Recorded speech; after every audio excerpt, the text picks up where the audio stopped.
We praise and thank God for gathering us this Sunday as one community of faith, and we open ourselves again to His renewing Word, His body and blood, and His Spirit. And we thank our brothers and sisters who are with us in this Eucharistic celebration through live streaming. Para po sa mga kababayan natin na nasa iba't ibang bahagi ng mundo at sa araw na ito ay nakikiisa sa misa dito po sa Collegio Filipino sa Roma, binabati po namin kayo at sana kayo ay nasa mabuting kalagayan. Our readings for today are a good guide to our daily experience of trials. Who does not undergo trial? No. When your alarm goes on to wake you up in the morning, first trial. Will you wake up or not? Don't you feel like pretending, parang sisipunin ako eh. I better continue. First trial. No? And that is the beginning of many trials during the day. No day is complete without trials. We experience trials as some sort of forces trying to defeat us. It's almost like a question of conquest. Who will win? Who will win? In the Gospel, Jesus just heard of the death of John the Baptist. And upon hearing that, he withdrew to a deserted place by himself. Maybe Jesus was grieving. Maybe Jesus was afraid. His relative was just killed. The one who announced his coming. What do you do? What do you do? In the first reading, the people Israel, because of their infidelity to God, was sent on exile, a defeated people. They lost their land and even their identity as God's chosen ones. Humiliated, conquered. St. Paul, in the second reading, must be talking about his own experience of retaliation, of arrests, of threats. Kayo po, mga minamahal na kapatid, ano po ang parang malaking puwersa na nakikipagtunggalian sa inyo at parang pakiramdam nyo kayo'y malapit ng matalo, malapit na kayong malupig. Sometimes we hear that, people say, I have no more strength to fight. Parang sagad na.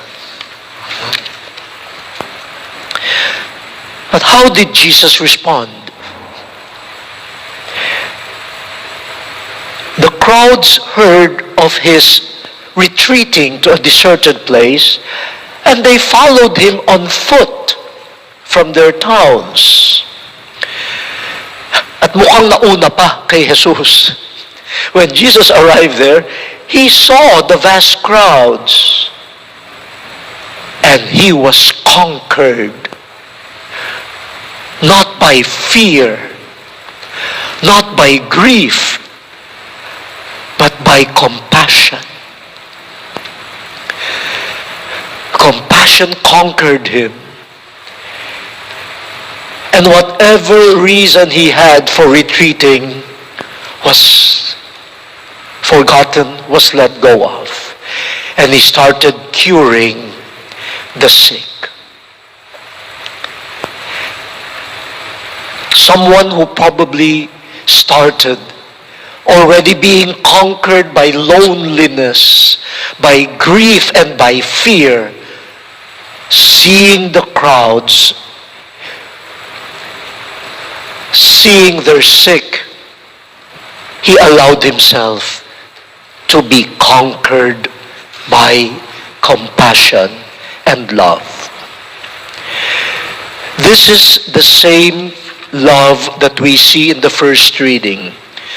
God, pained by the infidelity of Israel, could have said, I will make sure you remain in exile.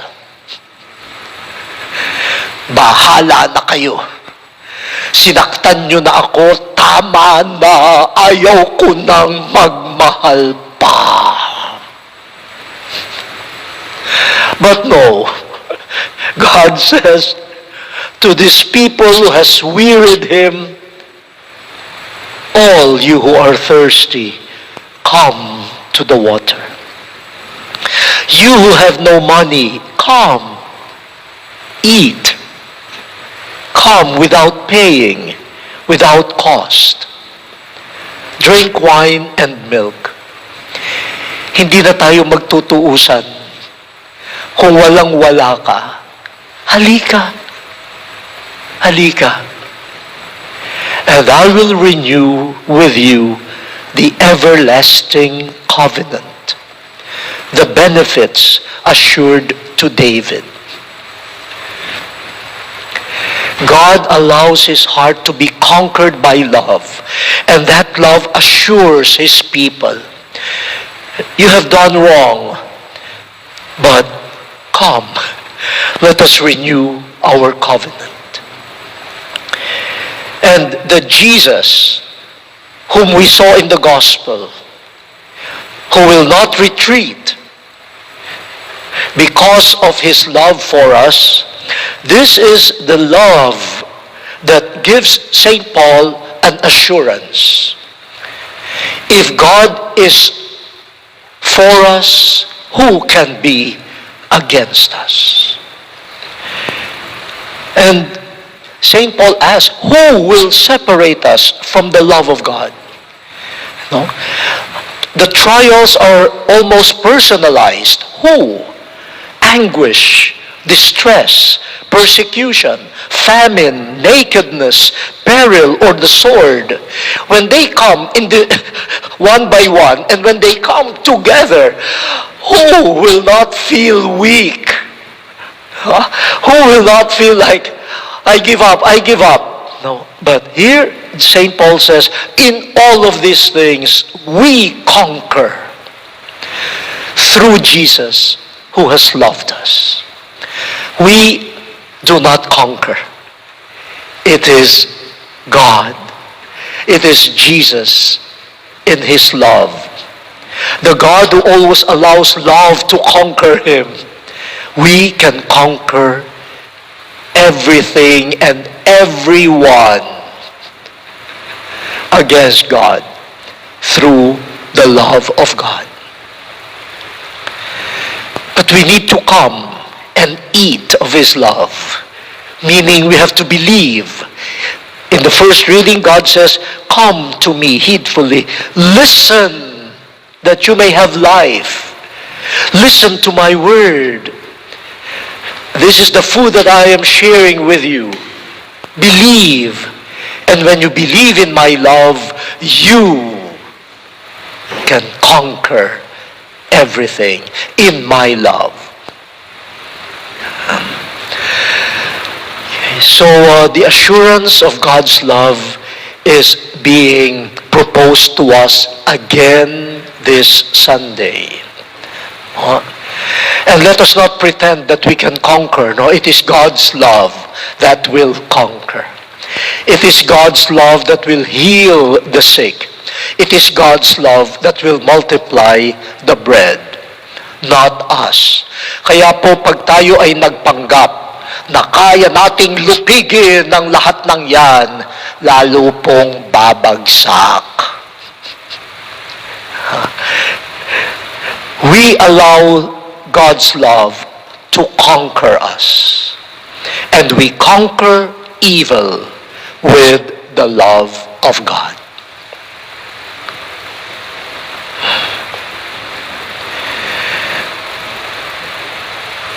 Okay? Kaya hope, no? Pag-asa. And finally, now, in the gospel especially, we have this miracle of the multiplication of the loaves. The disciples were probably conquered by fear. How do you feed 5,000?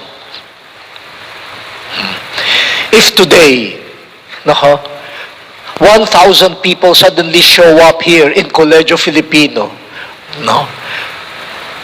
Who will not panic? Maybe all of us will pretend to be sleeping.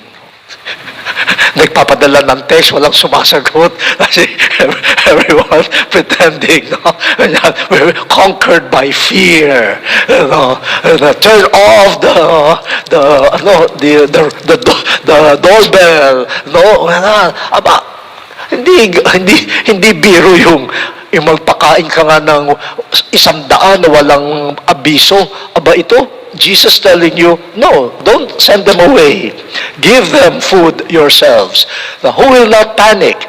Or probably, they were also conquered by their tiredness and their grief. They were also worried. They wanted to rest. So send them home. Of course, they had to give a good alibi. No, let them go home so that they will not go hungry. They can buy food for themselves. We care for them, Jesus. But Jesus saw through them, no. Let them stay. You give them something to eat. Then the miracle happens. Now, the disciples did not produce the miracle. It was Jesus. It was Jesus who produced the miracle.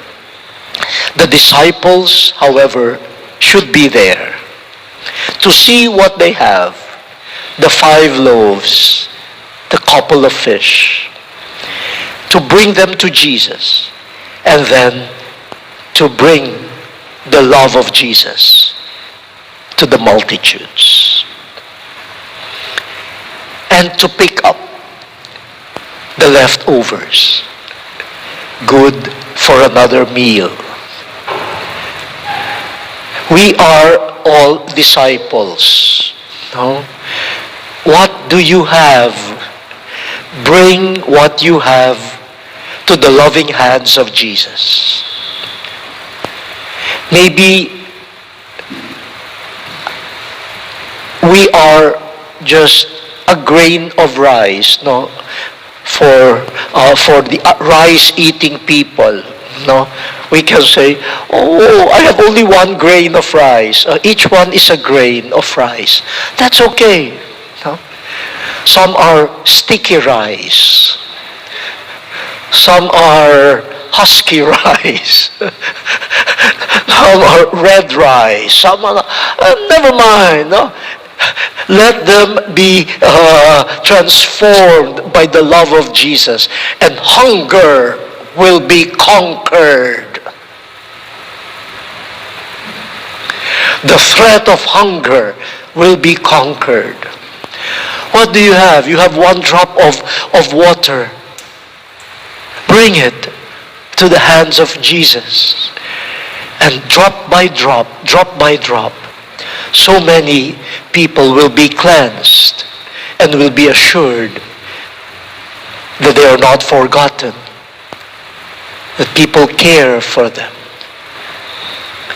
Let the love of Jesus poured into our hearts constantly conquer our fears, our selfishness, And let the love of Jesus multiply our little bread, our little grain of rice, our drop of water,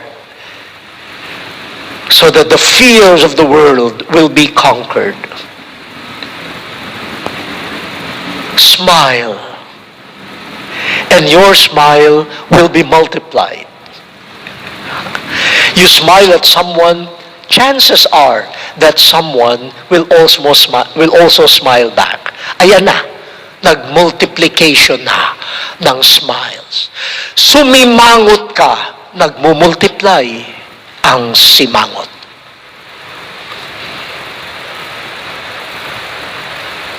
And so evil has conquered us rather than the love of Christ. Yung mga bata, di ba, may bata naglalaro, ano ang response? Karen, ayan, multiplied na. Dumila na, gumanyan pa. That's how evil spreads. And love you. Oh, hindi tapos. Ang daming masasakit na salita. Masasakit na salita rin ang binabato. Di nag-multiply ang masasamang salita. Let us multiply the good bread. Let us multiply the couple of fish. Let the love of Christ conquer anguish, distress, persecution, famine, nakedness, peril, or the sword. For a while, these conquerors would think they have won. And no, there is a secret. In the love of Christ, there are more conquerors than they could imagine.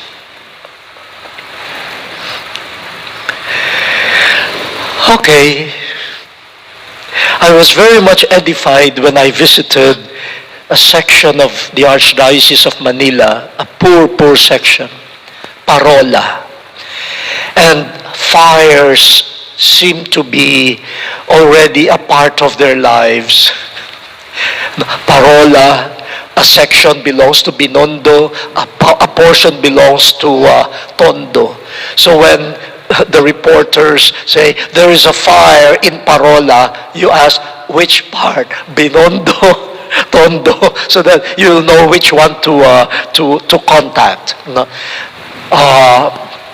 There was once a fire in the Tondo side, so I went a day after the fire, and some parents asked if their children who were serving at church in the parish as altar boys, as catechists, if they could be sheltered for a while in the rectory, which was very, very small. But at least they have shelter. So I told the parish, please, yes, please, accept them. We don't want the children to be exposed and be vulnerable there, no? Yeah. And then I went to the place for Mass, and they did the best that they could, no? To have a stage for the Mass in the midst of ruins. I could even still smell the smoldering fire. And since it was in the open, they had parang a canopy, no? And they assigned people that will move the canopy. And the moment the sun comes to my direction, so there's this moving canopy. No? I would not have thought of that, but you see the goodness of the people. No? They just lost their house, but they were thinking of the comfort of the bishop. No? So I actually wondered, how come the sun stopped moving? And then I saw this group of people that were following the sun. And then there was a testimony. The woman who gave the testimony was very active in church. She said, Your Eminence, what else could we say now you see our condition? And then she said, but we have a community rule here. If a fire starts somewhere, someone should spread the word to warn the others. And then the communities that have been warned, you bring out whatever water you have in the house. 1 glass. Half a glass. It might help protect the other houses. It is not run for your life. Whatever you have, no matter how much water it is, you bring out. And there are persons assigned to collect the water to prevent the spread of the fire. This miracle is true. This happens unnoticed, but there before you erupts the love of Christ that conquers all selfishness, distress, persecution, and hopelessness. Let us offer ourselves as a tiny grain, tiny bread, or a drop of water for the love of Christ to make more miracles, perform more miracles in our time.